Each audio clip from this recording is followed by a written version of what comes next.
안녕하세요. 고춧가루 전문가 정호윤입니다. 드디어 5월호가 나왔습니다. 4월에도 좀 좋지 않은 전망들을 알려드렸는데 한 달 만에 크게 바뀌기는 어렵겠죠. 매달 체크를 하면서 문제점을 파악을 하고 어떻게 해결할 수 있는가에 대해서 한번 이야기를 해보도록 하겠습니다. 양념채소 하면은 4가지가 이제 주요 품목으로 저희가 관리를 하고 있는데요.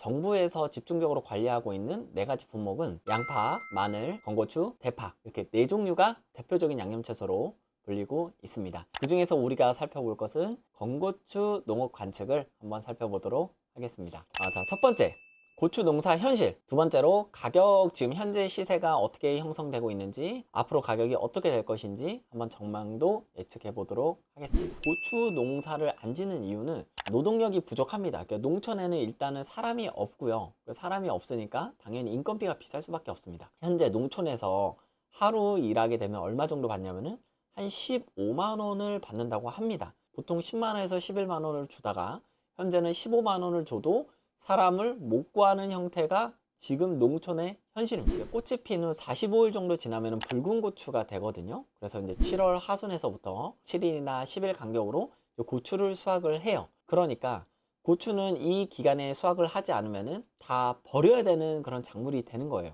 그렇기 때문에 이때 사람을 못 구한다? 그러면 그 해의 농사는 다 망친 거예요. 아무리 고추 농사 잘 됐어도 딸 사람이 없으면은 고추 농사 그에 망한 거니까, 그러니까 인건비가 비싸더라도 구할 수밖에 없는 거예요. 고추 농사 진짜 남는 게 없다라는 이런 댓글을 보고 제가 좀 마음도 아프기도 하고, 이 고추 농사를 제가 직접적으로 짓는 건 아니지만 이 농사를 짓는 분들의 어려움 등 같은 것들은 많이 알고 있어요. 그래서 농사를 짓는 게 얼마나 힘들고 고된 일인지, 하지만 고되더라도 우리가 결실이 있거나 어떤 경제적인 어떤 소득이 발생을 하게 되면 참으면서 희망을 가지면서 또 열심히 농사를 지을 텐데 그런 것조차 없다라는 게 지금 농촌의 현실입니다. 자, 그리고 또 고추는 우리 정식을 하고 심고 따고 씻고 건조시켜가지고 포장하고 이런 것들이 다 노동력이 들어가고 시간이 들어가는데 몸도 고되죠. 그리고 인건비도 비싸죠. 수익도 적어요. 그러니까 다른 품목들을 계속해서 생각할 수밖에 없는 거예요. 고추 농사가 어려운 이유 중에 또 하나거든요. 그래서 많은 분들이 고추나 아니면 오이고추나 뭐 이런 것들로도 많이 또 따시거든요. 기후에 따라서도 그 해의 작황이 또 많이 달라지기 때문에 고추 농사를 좀 약간 기피하는 경향도 있습니다. 농민은 비싸게 안 팔았는데 어디서 이런 가격들이 많이 상승을 했을까? 노동력이 부족해서 인건비가 상승한 것까지 오케이, 괜찮아. 근데 그런 것들이 우리가 농산물을 팔 때 가격이 반영이 돼서 농가 소득이 보전이 된다는 건 괜찮은데, 농가는 비싸게 팔지도 않았고 비싼 인건비를 줘야 되는 현실, 고추 농사를 기피하는 그런 경향들이 많이 또 발생을 하게 된 거예요. 사실 농가에서는 소득이 증대하지가 않았거든요. 근데 실질적으로는 체감적으로 느끼기에는 가격이 많이 올랐죠. 인건비 자재값 상승하는 거는 저희가 워낙 뉴스에서 많이 나오고 또 농촌의 어려운 현실들도 많이 알고 계실 거예요. 농번기 시즌에 가게 되면은 알 수 있어요. 그러니까 얼마나 이 농사가 고된 일인지. 세배 이하는 당연히 줄 수밖에 없다. 그래서 휴경이나 작목 대체 작물로 전환하고 있습니다. 많이들 그 대체로 하고 있고, 우리가 21년산이나 평년을 보게 되면은 핵고추가 나오고 나서 가격이 핵 그래프가 내려가는 추세가 보여요. 근데 2022년산은 코로나 플러스 전쟁 플러스 그런 요인들이 좀 특수하게 발생을 해서 가격이 떨어지지 않고 유지가 되고 있는 형태입니다. 꼭지를 따지 않은 그 건고추 형태로 한 근에 12,460원 정도의 가격을 보이고 있습니다.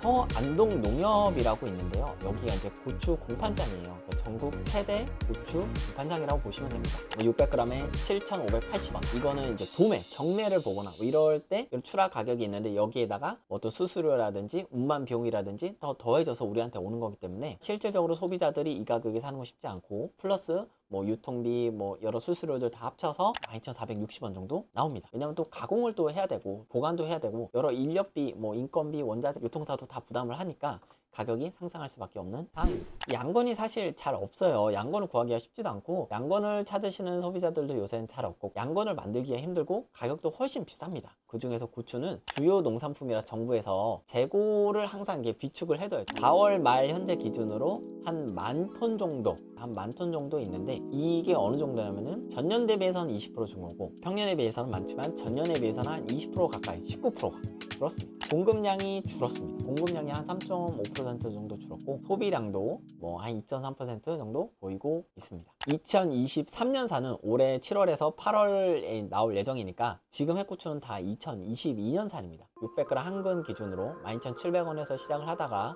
현재 한 2% 정도 떨어졌지만 사실 떨어진 게 아닙니다. 작년을 보게 되면 재작년이죠. 2022년을 보게 되면은 해고추가 나오고 떨어집니다. 한 10% 정도는 자연적인 현상이거든요. 그런데 앞서 말씀드렸다시피 뭐 무역 이런 감소, 뭐 원자재값 상승 다 엮여서 고추에도 이런 농산물에도 영향을 미친 결과입니다. 자, 그래서 이제 종합적으로 살펴보면은 고추는 우리나라가 자급자족이 지금 잘 안 돼요. 수입에 많이 의존을 하고 있습니다. 그래서 수입도 같이 한번 살펴볼 거고 가격 같은 경우는 지금 현재 높은 강세를 보이고 있습니다. 그러니까 평년에 비해서 높은 강세를 보이고 있고 재배 면적이 감소한다는 거죠. 재배 면적이 왜 감소할까?